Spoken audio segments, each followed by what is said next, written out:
If you're afraid of giant snakes, look away, everybody. This is the story of something that's not Titanoboa, but something far, far, far more devastating.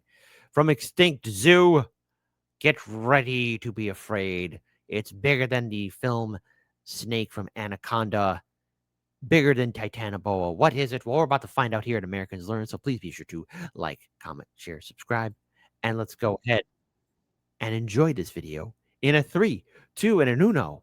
Let's go. An expedition through various coal mines in the Cerrejón Formation of Colombia dug up hundreds upon hundreds of different thoracic vertebrae and ribs. And not only were many of them well preserved, each one was noted for being unusually large. However, the scientists that found them weren't exactly shocked or impressed, as the formation they were found in was well known for housing numerous reptilian giants, primarily kaiju-like turtles and monstrous crocs from the Paleocene. Ooh. And because of this, plus the fact that certain reptiles superficially have similar vertebrae, the team simply concluded that they had stumbled upon a new crocodilian. Pretty cool, but nothing to write home about. However, only a few years later, the fossils were transported to the Florida Museum of Natural History, where by chance, they were re-examined. And only in Florida, where there's all these crazy animals that people find out it's a monster snake. And this re-examination led to a rather unexpected find, which was that this had been no giant croc, but rather a supersized snake. And when I say supersized, I mean supersized, as it belonged to an apparently titanic serpent, and thus they aptly called this new snake the Titanoboa. And since its announcement to the world, the Titanoboa has become an icon in the world of paleontology, known by the masses and hailed as the largest, most powerful snake to have ever lived.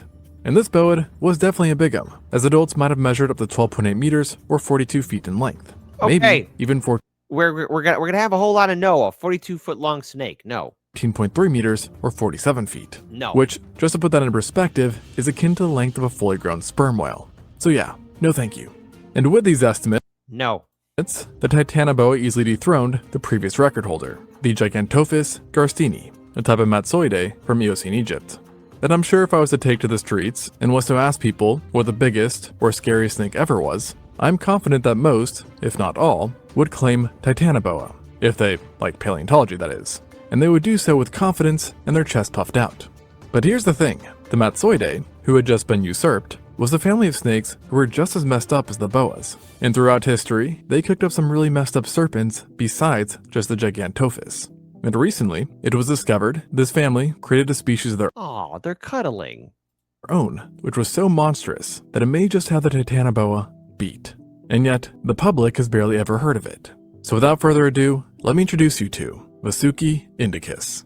This Vasuki already sounds like a troublemaker. absolute unit of a serpent was only described just last year, in 2024. Yet, the holotype specimen has actually been unearthed since 2005, when in the Indian state of Gujarat, a collection of 27 pre-cloacal vertebrae were found, some of which were even arranged in their would-be life positions. Ironically though, a bit similar to the Titanoboa's case, the paleontologists who stumbled upon these bones believed they had found a new croc, not a snake, and thus the fossils didn't undergo any further review.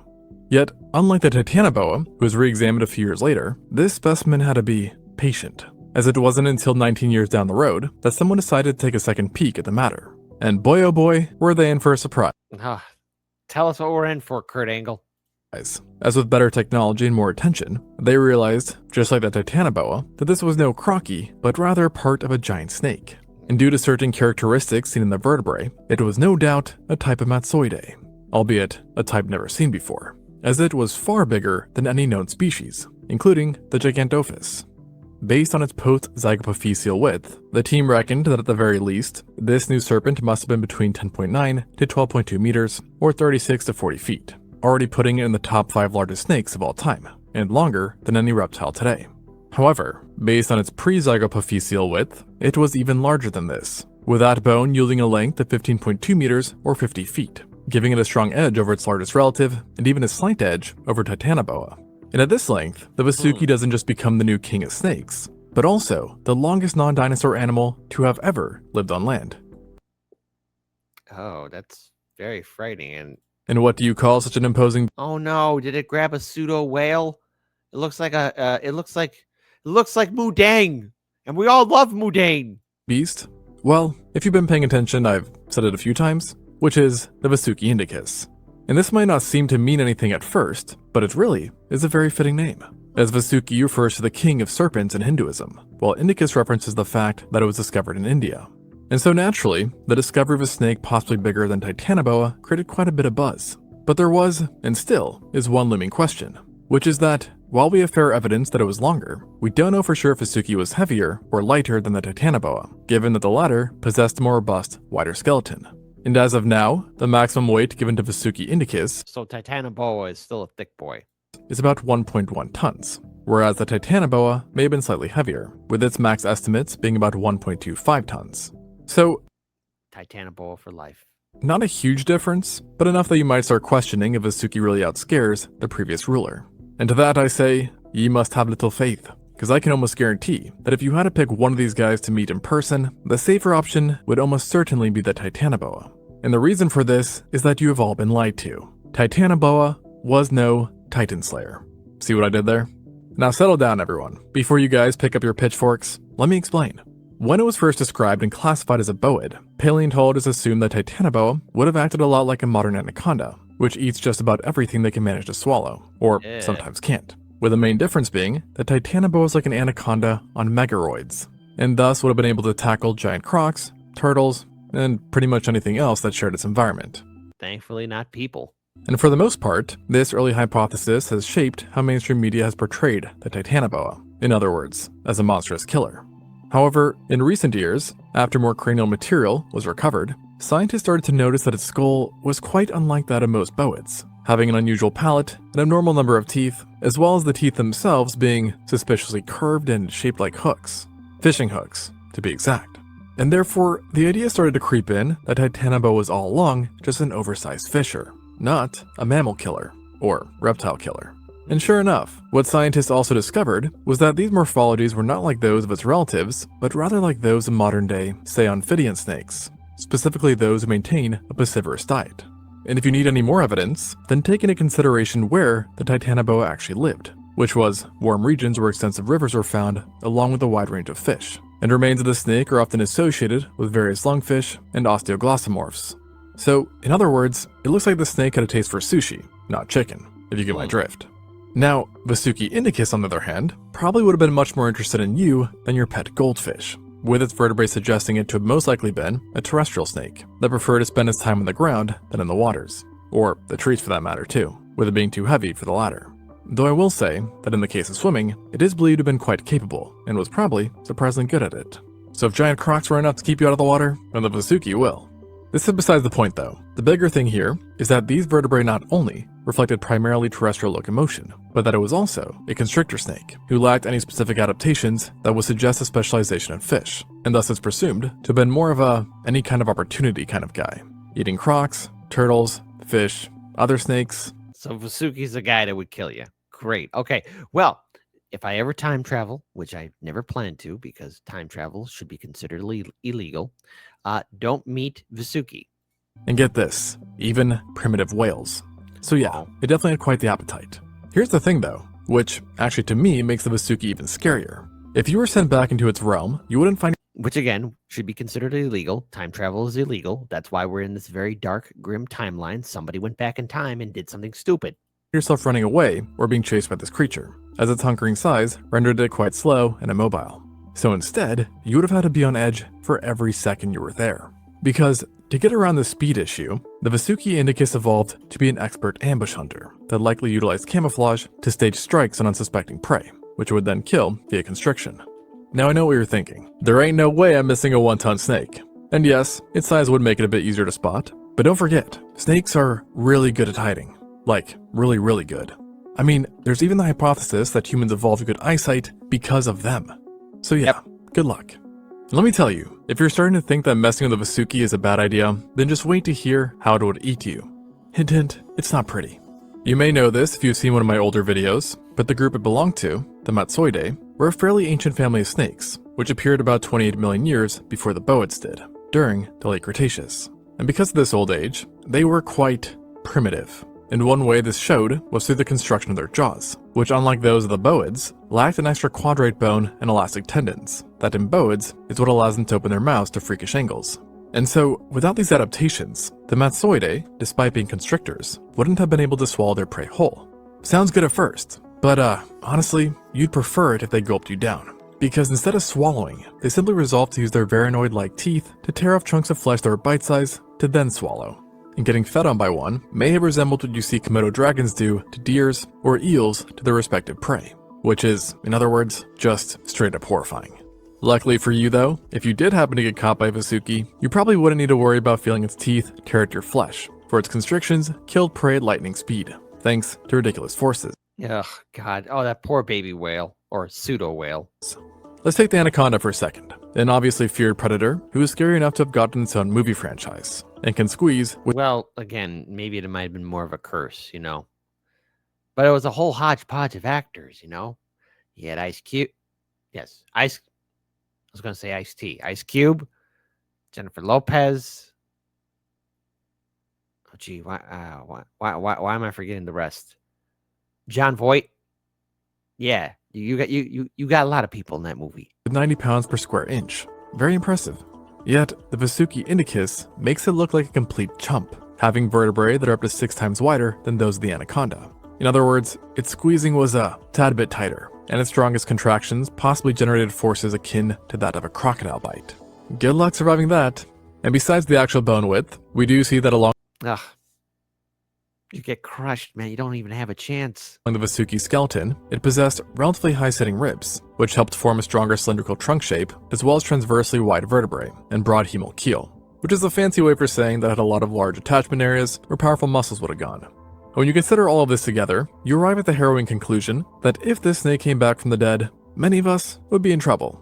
This also doesn't even take into account that the Vasuki likely had great eyesight and a keen sense of smell, thanks to their forked tongues, which allowed them, and other snakes, to collect scent particles from the air, meaning that while animals had to be super vigilant just to spot it, it would know where you are no matter what.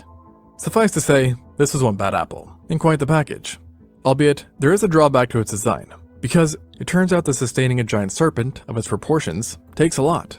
It essentially requires a very specific kind of environment, and thus, the Vasuki indicus was not a commonality during its existence, rather a rarity, with fossils only being known from India, and on top of that, just from one single location, the Naredi Formation of Gujarat. Now, during the Middle Eocene, India was much warmer than present, and also more isolated, still being an island that was drifting upwards.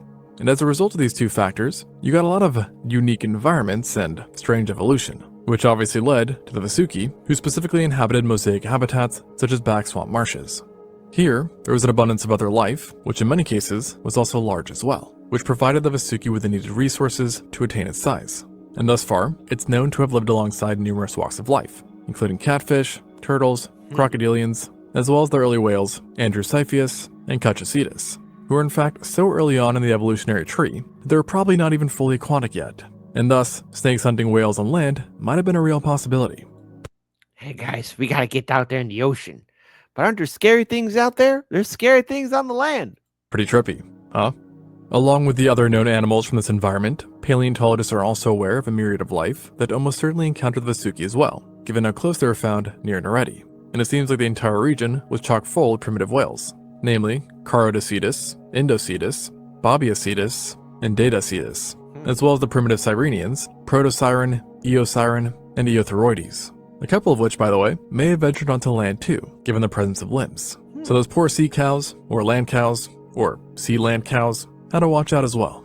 And there seems Moo. just to have been something in the area that really brought out the most in snakes, with Vasuki being by no means the sole serpent around, with a variety of pythons also being known of. And specifically, we think that the pythons which lived in this environment are actually the same ones that still live there today, a testament to just how effective and efficient snakes are.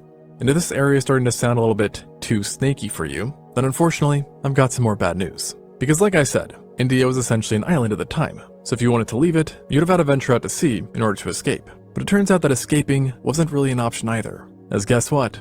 Snakes were there too. And Sea snakes, look out. giant ones at that, namely the Pteris venus, a marine serpent with a powerful tail fluke and a large body that was up to 5.7 meters or 19 feet long. Yeah, that's a whole lot of no for me, boss. So sure, not outclassing the Vasuki, but definitely big enough for me to immediately not like the thought of it.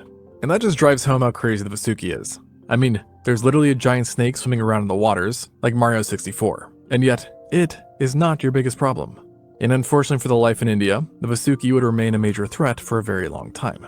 Because while it did need perfect conditions in order to arise, it stuck like gum to asphalt once it appeared, and it would have been a large part of India's ecosystem for millions of years. I mean, really, how are you going to get rid of a snake that's longer than a double-decker? Well, the answer to that, my friends, is good old Mother Nature, Oh, the thank final you. boss for pretty much Thank you, most Mom. species. Thank you, As Mother stated, Nature. one of the reasons why Vasuki evolved in the first place was thanks to a special wombo combo of conditions, And hopefully humans played a role too. No. I'm sorry. I'm taking that back. including a bountiful ecosystem and the warm temperatures of the Eocene, which also had numerous events of intense heat spikes sprinkled throughout it. So, the snakes got lucky, while many other groups actually perished during these heat spells. But, as you can imagine, their luck eventually ran out. And as the Eocene progressed and the Oligocene approached, the world resumed a cooling shift that had been generally a global trend for some time, with worldwide carbon dioxide levels slowly lowering. And along with getting a bit chillier, the atmosphere started to get a wee bit drier as well. So here you have a giant snake that needs warmth and a wet, swampy home, and now both of these factors were getting stripped away. Suffice to say, the clock was ticking for our boy. And lo and behold, before the Eocene had ended, about 33.9 million years ago, this serpent had disappeared from the fossil record, becoming Never to bother humanity again. just one more lost relic of time, Or ever. and serving as a reminder that the planet is always changing. However, while the Vasuki Indicus might be gone for good, its legacy would live on for some time through its family, who did lose overall steam during the Eocene, but managed to persist in various places, including India. And their stories would continue all the way up to just 12,000 years ago, which was basically yesterday. And let me tell you, many of them, not just the Indicus, were some bad cookies. So if you want to learn more about them, go check out an older video I made on them. Thanks for watching, and until next time on Extinct Zoo. Oh, well, we already checked out the Mega Lake video, and what Earth was like after the worst extinction. I'm pretty sure was pretty nightmarish, because now everybody was trying to fill in the niche. But okay, Vasuki. It doesn't have such a name-catching tune like Titanoboa, but okay. Mother Nature clearly was releasing titans and giants in the world, and you know what? Look, all of life is beautiful. Animals are beautiful. Like, there's no such thing as an evil animal, or anything like that. Well, except for that bug that lays its eggs inside humans' eyes. That's an evil creature. But nonetheless, okay, the fossil record is showing us more wonderful things. But here's the truth of it. There are millions, dare I say it, billions of life forms living on planet Earth right now. What we are seeing in the fossil record is only a small fraction of what existed in the ages before man. Who knows what kind of wonders and, dare I say it, terrors existed in the world that perhaps we may never even know about. We may never truly know. Perhaps someday, just not today. But here's a shout out to Extinct Zoo, who's doing a lot of good stuff, and I look forward to more good things happening. So without further ado, please take good care of yourselves and each other. Please be sure to support the original content creator. The link is in the description box below. Folks, YouTube's acting weird, so be sure to leave a comment for the algorithm and rhyme, and check us out on our Discord. Join us on Patreon. Check out Chicanime, Chicago Reacts, and all of our other wonderful channels. Until then, peace be upon you. Much love, and I'll see all of you on the flip side. Take good care.